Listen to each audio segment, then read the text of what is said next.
I am Jeffrey Villadwen in Rusichi Total War, a mod for Medieval 2 Total War. We are in the year 1203 and a horde of steppe nomads is raiding the borderlands of the Rus. We are retraining our soldiers at the fortress of Kiev. Construction on 2 churches has been completed along with developments in communal farming, a very Russian sort of thing. Having inaugurated the new church of Novosil, the city governor Gleb is now regarded as an honorable ruler by the citizens of Novosil. The fortress of Kiev is now ready to be upgraded into a citadel. The constant uprisings and raids by the Nomads have driven our economy into the red. Kharkiv has been taken back by the Byzantines, so we do not have to take it ourselves. And we are off to the year 1204. There has been a magnificent harvest. There is rioting in Svjetoslava, presumably Cuban raids, as the place is now desolate. A few construction projects have been completed. Thanks to the spies and the entourage of our Prince Samson, he now has a guard dog to improve his personal security. We are sliding deeper into the red. The council recommends that Zavid of Lubech marries our Princess Svjetoslava, who was traveling south on diplomatic missions and in search for a prince.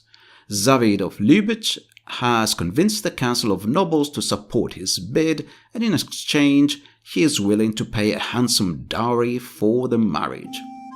A pest has broken out in Cumania and it has killed 40 people. The Hungarians besiege Košice. Our Princess Svjetoslava has reached the Byzantine Empire, and the Byzantine heir seems to be unmarried, so a marriage is proposed. We offer Svjetoslava as a dowry, but the Byzantines are not fools and reject the offer. Adding an attack on Hungary and adding Bytom and map information to the deal finally convinces the Byzantines, and the marriage is agreed upon. Relations with Constantinople rise to outstanding. Zavid of Lubech must be disappointed with this turn of events, but he must snuff it. Svjetoslava is now a Byzantine royal and the wife of Eleutherius Thylakes, a rather strange name for a Byzantine royal. Here is that nice wedding cutscene from the game.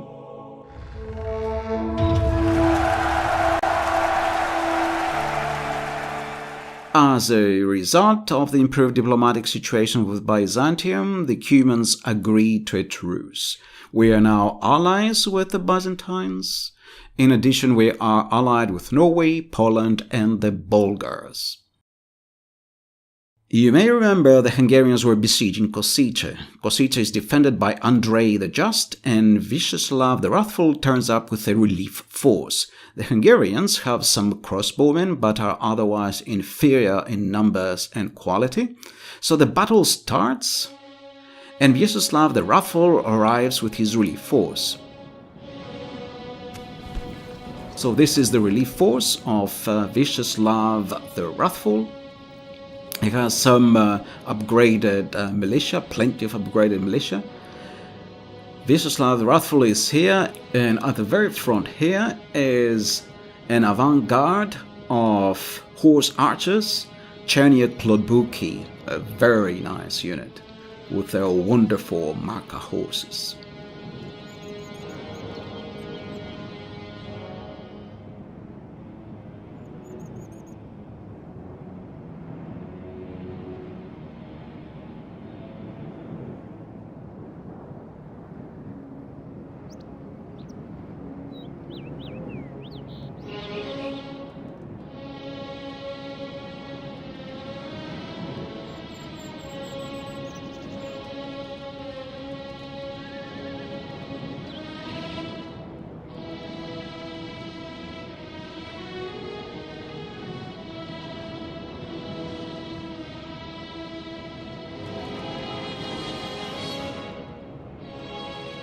So here is our relief force. They are running to get in place. Our men are sallying out and are deploying, ready to attack the Hungarians who are retreating. They've come under fire, and so they are leaving the field of battle. Here, their general has tried to delay our men, and he's been engaged in melee with some of our senior militia. Oh no, these are Druzina spearmen. Sometimes they take out the swords. We are blessed. The enemy general is dead. We have sent the idiot to hell. And our Druzina, helped by some junior militia, have killed the enemy general, Damian of Kesad, I think. And with the death of their general, the entire Hungarian army seems to have gone into a mass rout. That's what I call a mass rout. So half a dozen units have mass routed, at least. This one unit is covering their retreat. They've now been encircled. It looks like it's the only unit still fighting. They are fighting to the death. Only half the enemy force remains. Now there are some more units here fighting. The enemy flees the battle. Run down those worthless peasants. And the entire Hungarian army has been routed. It wasn't much of a battle. They routed as soon as their general was slain. And now they are being taken prisoner.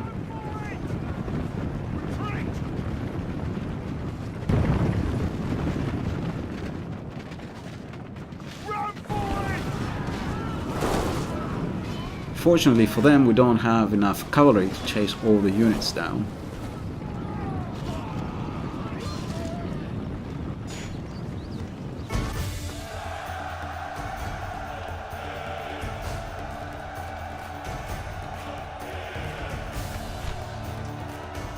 And so that was a clear victory. Andrei the Just has scored a decisive victory. All units fought well, and our cavalry took hundreds of prisoners.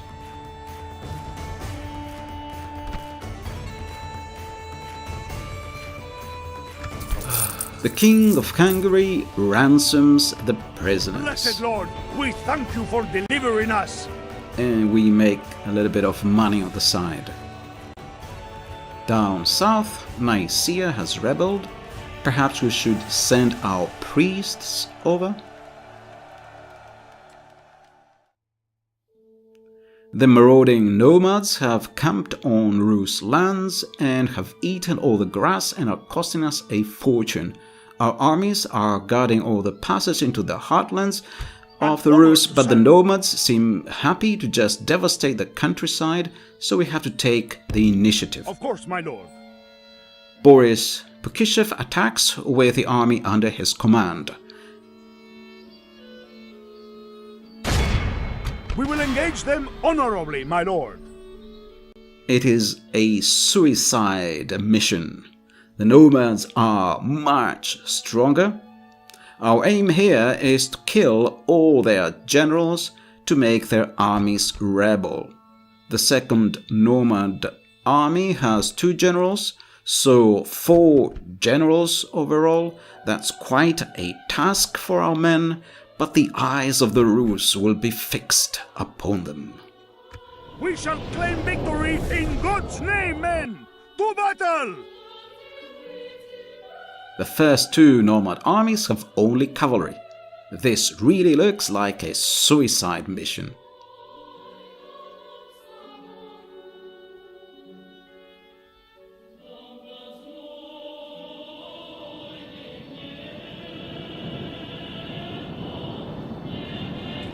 mix up both. Are they men or idiots led by rabbits? I mean to find out. So, to arms, men! Our general does not seem to have the enemy commanders in high esteem. Let us hope he is proved right.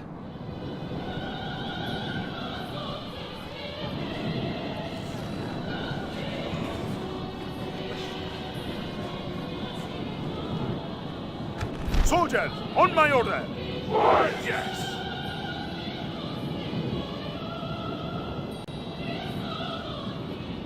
So here's our army. We have some skirmishing cavalry on the right.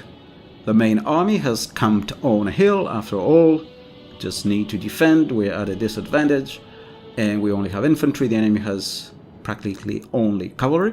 So we formed a kind of semicircle with the melee infantry at the front and the sides, and our archers behind them. We've got the general in the rear to sort of cover the rear a little bit, and then there is more cavalry in the distance, skirmishing cavalry. So quite a long line. We need the long line to give the opportunity to the archers to be more effective and to spread them out so they don't become victims of the enemy missile fire. Our archers are in loose formation. Here are some horse archers, these wonderful looking Mongol-like, Cuban-like mercenaries.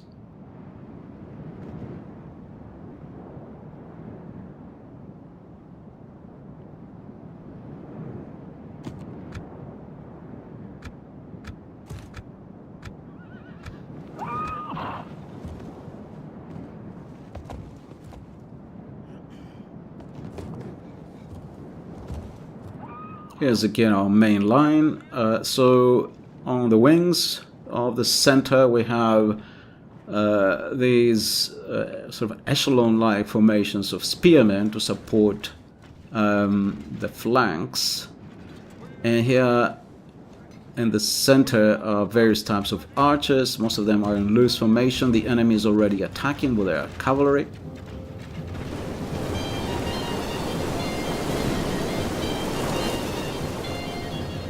And our own cavalry is retreating behind the safety of the spearmen. The enemy horsemen charge after them. They bump into our senior militia here. The battle is in our favor. If we remain true and wholehearted, victory will be ours. Taking out their spears. They have a spear unit. The Junior militia have axes, and this looks like a fair fight here. We may win this. Some of the enemy cavalry retreats. Their general or king is here.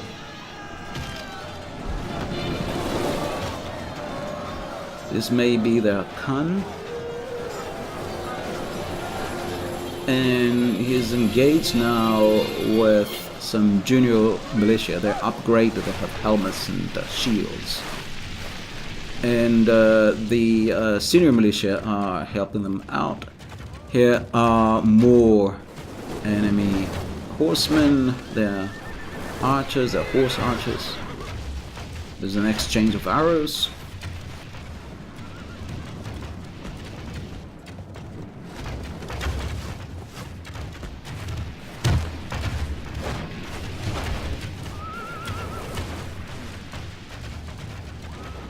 Our left wing has come under more pressure, as well as the center here, where their commander has attacked. It seems their commander has pulled out, and other melee cavalry have taken over.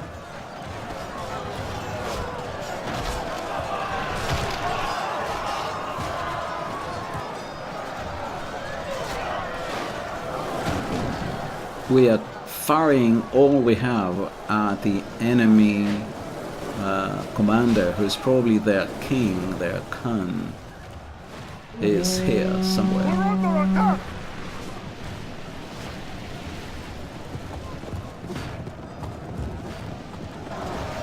our front lines are very hard pressed.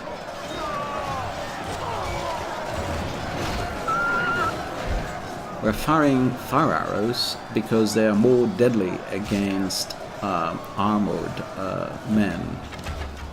So their generals keep attacking, cycling their charges, charging and then pulling back and charging again.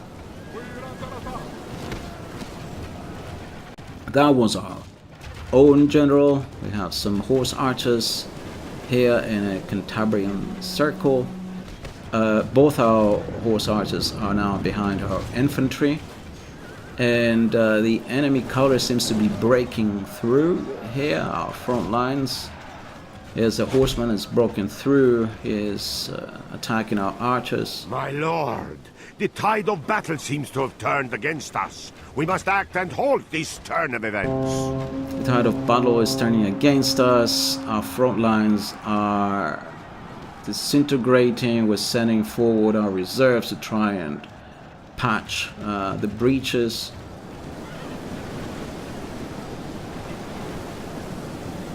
The enemy king lies dead, slain by our brave soldiers. Attack while his men mourn their loss. And the enemy Khan is dead. Khan Ari Bolke is dead. Sorry for there's some problem with the video there. I cannot repair it. I'm sorry about that. So here's an interesting development. There were some units up here, more cavalry. They seem to be contemplating and hesitating what to do. The other units, they're either reforming or retreating. Some units are being routed. It seems now that the enemy Khan is dead, that the Nomads are in disarray. Their second in command, potentially one of their commanders here, is attacking. He's making a move.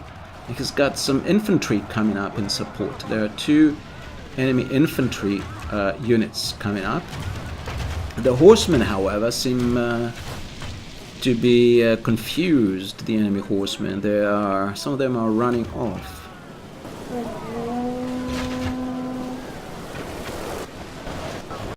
So here's one of the enemy commanders.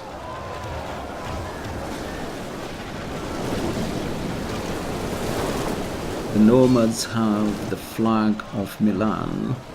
Here's another enemy commander. And another one is in the distance, you can see. There's another commander, another general in the distance.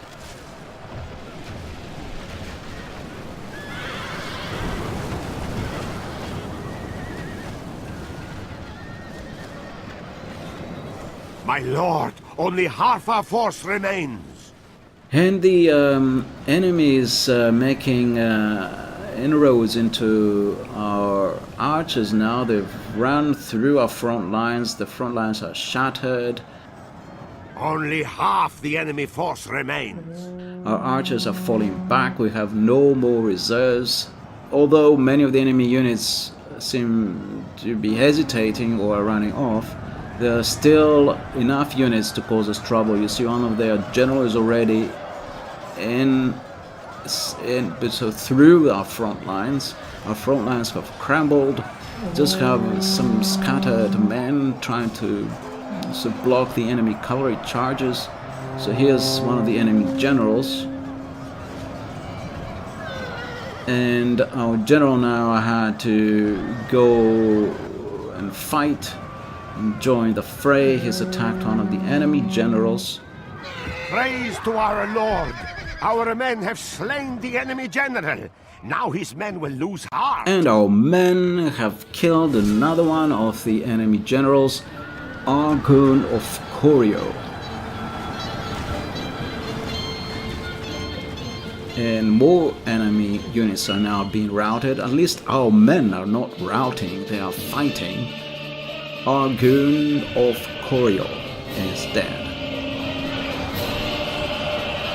So plenty of enemy units are being routed. Just a few units are still in good order, and now everyone is routed. Everyone is running off. That's great.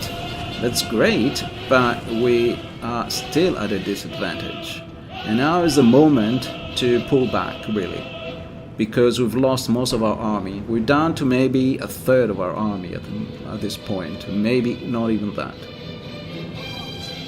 And we've lost the majority of our army. And so we send forward some of our horse archers just to delay the enemy units, and everyone else is now preparing to pull back. So we're going to abandon the field of battle. We killed 2 of the enemy generals at least. And there's no hope we can achieve much more. The enemy still has enough units. If they come back, we are lost. So we have to retreat now. We have a chance. Praise the Almighty! Our enemy has lost his stomach to fight. We must push our advantage. So the enemy sends forward a little bit of infantry there. Our mounted skirmishers skirmish them, force them to flee. However, more enemy cover is coming up, so our skirmishers have to pull back. This is just a delaying action now. They are fighting a rearguard action as our main army is retreating. Whatever is left of our main army, which is not a lot. So here's our main army. The cavalry was chasing some of our units. Our spearmen turned around and engaged the enemy cavalry and forced them to rout. So it's a kind of a series of rearguard actions as our skirmishers are falling back. Our archers, the foot archers, are falling back. They're being covered by our general. You can see them. You can see our general there, by our mounted skirmishers who are at a very far distance, and some spearmen. They're also helping in this rearguard action. The last of our melee units. And you can see our skirmishers in the center now. There's an enemy unit here that's been routed. And so we're fighting this rearguard action very effectively. And by now most of our foot archers have fled the field of battle. They have retreated. And so our infantry is now, the melee infantry is moving back. Our skirmishing cavalry is still fighting rearguard action. There's more enemy units coming up. Some are stalled. There are still some units back here that do not seem to want to participate in this battle. But you don't know what's going to happen if we hold our ground, whether they will change their mind and come our way. And so still our skirmishing cavalry here is trying to delay the enemy cavalry. By now most of our units have fled. That's the red line. And that's the end of the battle.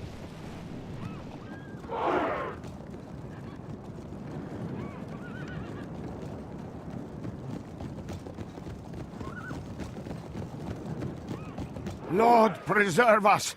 We have been dealt a stinging defeat today. So at least we saved our army. So Boris Pukishev has suffered a defeat, but saved himself and part of his army, and by killing 2 of the enemy leaders he has scored something of a strategic victory. Yes. Show faith! God is still with us! Regroup! My lord, resting the troops here. We lost 1,200 men against the Nomads 400, and besides we have released the 70-odd enemy prisoners during our retreat. The result was not entirely unexpected. This was a very unequal fight. The battle odds do not paint the whole picture, as the enemy had so much cavalry, and the battle odds do not take that into account. We ran some more prisoners, and the good news is that the enemy leaders slain were the only family members, so the Nomads have rebelled. That may explain why one of their armies was not coming to the aid of the other armies. So the Nomads have been destroyed as a faction, but our troubles are not over yet. They still have a strong force left to them. Our spy, Larian Tilkin, is sent to investigate Their strongest army is a full stack of cavalry commanded by 2 generals. Good luck with that, Boris. There's also a half stack of cavalry plus the remnants of the armies from the last battle. Thanks to the success of his spying mission, Larion Tilkin is now inconspicuous like a phantom in the night, and not just that, but also an adept agent. Thank you for watching.